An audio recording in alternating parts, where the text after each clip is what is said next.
សួស្តីអ្នកនរគ្នានៅក្នុងវីដេអូនេះគឺខ្ញុំមកបង្ហាញនៅគ្នាពីរបៀបដូរ icon នៅក្នុង Photoshop នៅពេលដែលយើងបើកPhotoshop ឡើងមកគឺវាចេញរូបរាងដើមរបស់គេគឺมันមានរូបអ្វីដែលយើងចង់បានអញ្ចឹងណាហើយយើងចង់ដូរអាចាស់នឹងចោលទៅជារូបរាងអ្វីដែលផ្សេងដែលយើងចង់បានយើង design រូបរាងមួយផ្សេងមកដែលអាចប្រើការបានណាខ្ញុំបើ Photoshop មកចឹង Photoshop នៅពេលដែលបើកមកគឺវាចេញរូបបែបនេះអញ្ចឹងយើងចង់ដូររូបនឹងចេញរូបឡាននេះចេញមិនថាកម្មវិធី Photoshop ទេសូម្បីតែអាឡាក៏យើងអាចដូរបានដែរនិយាយទៅក៏ Adobe យើងដូរបានទាំងអស់តែគាត់ថាកម្មវិធី Photoshop ខុសគេមួយគឺយើងត្រូវការកម្មវិធីជំនួយមួយដើម្បីអាចដូរវាបានអញ្ចឹងវានេះគឺជា software ជំនួយមួយអញ្ចឹង software នេះខ្ញុំបានដាក់ឲ្យ download នៅក្នុង Telegram channel របស់ខ្ញុំអីមួយយូរនេះហើយគ្នាយើងអាចចូលទៅ download បាននេះខ្ញុំដាក់ថាកម្មវិធីសម្រាប់ដូរ icon Photoshop គ្រប់ version ចឹងកន្លែងនេះវាដាក់ CC 2018 2019ចឹងបញ្ជាក់ថាវាឈ្មោះចឹងដែរប៉ុន្តែយើងអាចឲ្យតែទៅ CC វាយើងអាចដូរបានទាំងអស់ប៉ុន្តែ version 2020 23អីអញ្ចឹងឲ្យតែ CC វាយើងដូរបានអត់ប្រកាន់ version ទេគឺយើង extract file វាមក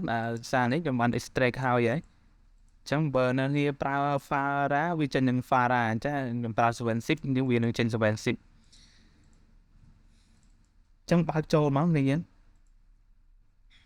ងបើកចូលហើយវាមានអានេះ folder បន្តពីគ្នាអញ្ចឹងខ្ញុំចុចចូលទៅចុចចូល PSCC 2018 icon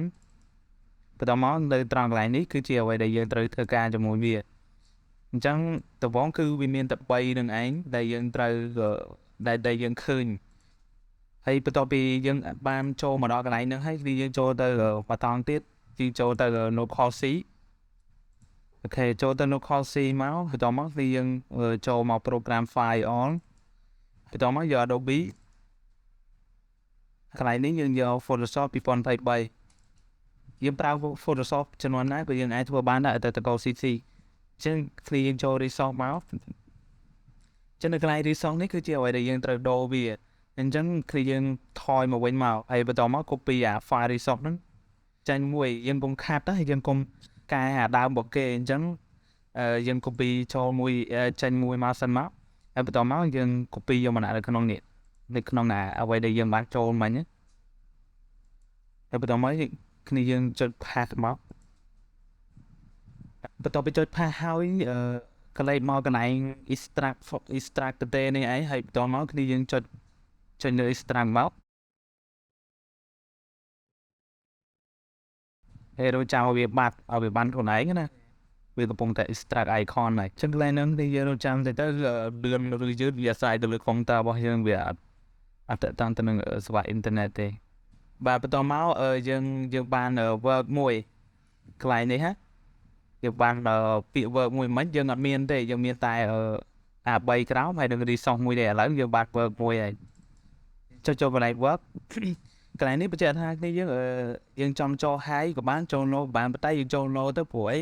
បើសិនជាយើងចូលកន្លែង high នេះអាចថារូបភាពវាធំអញ្ចឹងនៅពេលដែលយើងបើកមកវាអាចថាមានបញ្ហាកុំព្យូទ័រយើងមកបបអីវាបើកមកវារាំងតឹងអញ្ចឹងណាចឹងចូល low នេះមកហើយគ្នាយើង scroll មើលពី splash ហ្នឹងហើយនៅនេះឥឡូវយើងរកឃើញហើយកន្លែងនេះវារូបរាងបែបនេះនៅពេលដែលយើងបើក Photoshop ចេញមកដំបូងវាចេញរូបរាងបែបហ្នឹងចេញហើយយើងអាច replace ជាមួយនឹងអានឹងបានចឹងណាអញ្ចឹងគ្នាយើងនៅពេលដែលឃើញរូបរាងបែបហ្នឹងវាអាចខុសគ្នាទៅតាម version បើសិនជា version ផ្សេងវាចេញរូបរាងបែបណាវានឹងដាក់ឲ្យកន្លែងហ្នឹង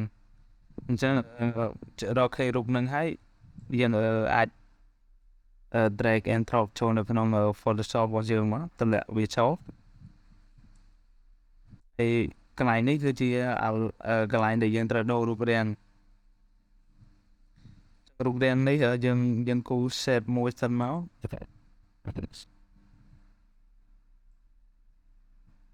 ដើម្បីម៉ាស់រូបរាងចូលព្រោះនេះជារូបភាព PNG ណាមិនមែនជា file PSD ដែលយើងអាចកែបានស្រួលទេ មានបន្ថយប៉ាសិទ្ធិនេះមកស្រួលមើល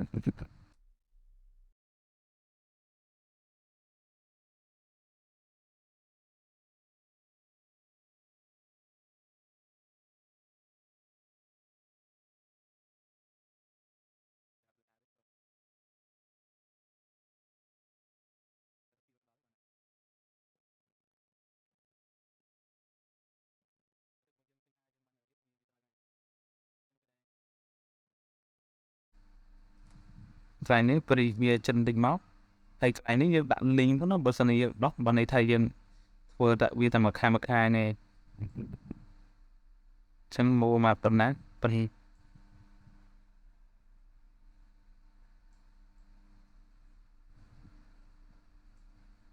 ត្រឹម10ទៅអានកែមមកវាប៉ុណ្ណឹងបានហើយយើងទៅរករូបយើងដើម្បីដាក់មកហើយខ្ញុំទៅរករូបមួយសិនឥឡូវខ្ញុំបានរូបដែលត្រូវដាក់ហើយអញ្ចឹងខ្ញុំអបរូបរបស់ខ្ញុំយកទៅដាក់នៅក្នុងហ្នឹងបន្ទាប់មកខ្ញុំម៉ាស់វាចូលហ្នឹងវា right click ក៏បានចុចអាលក៏បានអាលហើយដាក់ចំកន្លែងហ្នឹងទៅវាម៉ាស់ចូលហើយអញ្ចឹង right click លើរូបរបស់យើងមកទៅមកយើងប្រើ clipping ម៉ាស់វាប៉ុណ្ណឹងវាចូលហើយតែរូបហ្នឹងវាសើសំជាព្រីមកនៃចិត្តកោតែប៉ុណ្ណឹងបានតែបន្ទាប់មកគឺយើងនៅត្រង់កន្លែងនេះ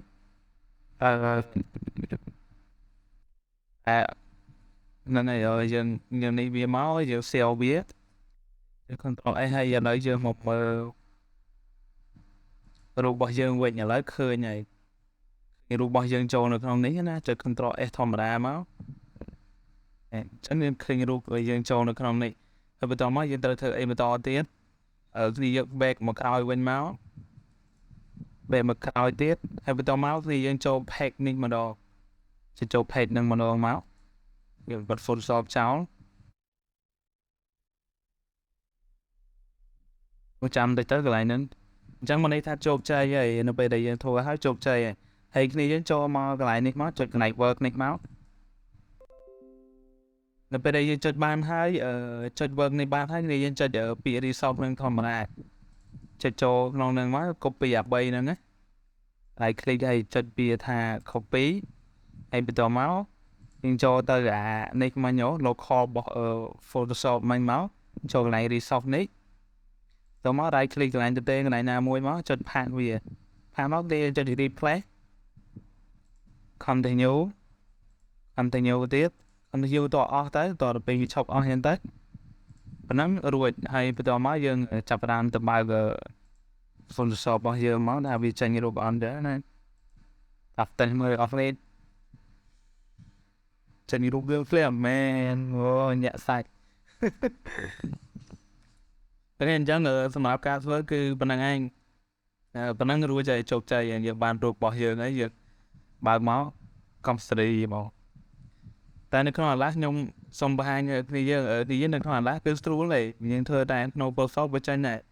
ហើយយើងធ្វើនៅក្នុង Photoshop យើងចេះហើយចេះធ្វើនៅក្នុង Photoshop វាយើងអាចធ្វើក្នុងនោះបានដែរដូចតែគ្នាប៉ុន្តែយើងអត់ត្រូវការប្រើការទីជំនួយទេឃើញអញ្ចឹងយើងបិទនេះចោលទៅចូលទៅនេះដដែលមកចូលទៅ local C ដដែលបន្តមកយើងចូល Adobe ដដែលចូលដូចគ្នាប៉ុន្តែគាត់នៅយើងចូលអត់ Alias ទៅមកចូល Adobe ចូល Illustrator បន្តមកនេះយើងចូលពីថា support file all ហើយយក content ចូល Windows កន្លែងនេះវាអត់ឃើញឲ្យយើងកត់សម្គាល់វាអត់សូវទាំងដូចនៅក្នុង Photoshop វាច្រើនចេះគ្នាយើងចុចកន្លែងរូបភាពនេះមកចុចមកវាមកឆាប់ដល់នៅកន្លែងហ្នឹងនេះនិយាយទៅរូបទាំង3នេះគឺយើងសំខាន់យកអារូបហ្នឹងចូលទៅដាក់ក្នុង Photoshop ហើយកាត់តដូចដាក់នៅក្នុង Photoshop មិនដែរអញ្ចឹងកាត់តអារូបនេះកាត់តរូបរបស់យើងជំនួសអារូបផ្កានេះមកគឺបានតែប៉ុន្តែយើងត្រូវធ្វើអញ្ចឹងទៅ3យើងតែវាយកមួយមកដោយសារមានរូបខ្លះធំមានរូបខ្លះតូចអញ្ចឹងអានេះរូបនេះរាងបើកមកតូច តែរូបនេះបើកមករាងធំអញ្ចឹងហើយរូបនេះវាបើកមកគឺធំតែម្ដងអញ្ចឹងយើងធ្វើទាំង3ហ្នឹងសំខាន់ឈ្មោះនេះគឺកុំឲ្យខុសពីអាឈ្មោះរបស់វាហ្នឹងអា3ហ្នឹងបើសិនខុសពីឈ្មោះ3ហ្នឹងក៏ចេញដែរអញ្ចឹងយើង replace វាប៉ុណ្ណឹងទៅបានហើយឥឡូវយើងបើក Photoshop យើងម្ដងទៀតមកចង់ឃើញថាវាឡយដល់ពេលអញ្ចឹងទៅយើងមានអារម្មណ៍ថាយើងចង់ទៅបើក Photoshop ធ្វើការហ្មងដល់ពេលបើកមកឃើញរូបយើងក្នុងនោះចឹងអញ្ចឹងវាជាប់រហូតដល់តែយើង replace អីផ្សេងទៀតទៅវាបាត់ចឹងហ្នឹងហើយវីដេអូហ្នឹងគឺខ្ញុំមានប៉ុណ្ណឹងឯងហើយសង្ឃឹមថាអ្នកនរគ្នាអាចធ្វើបានហើយនឹងយល់ពីបញ្ហាហ្នឹងជំរាបលាអ្នកនរគ្នាហើយសូមអភ័យទោសសម្រាប់ការនិយាយរឿងទៅដល់ដោយសារតែវាជាប់មាត់បាយបាយទៅ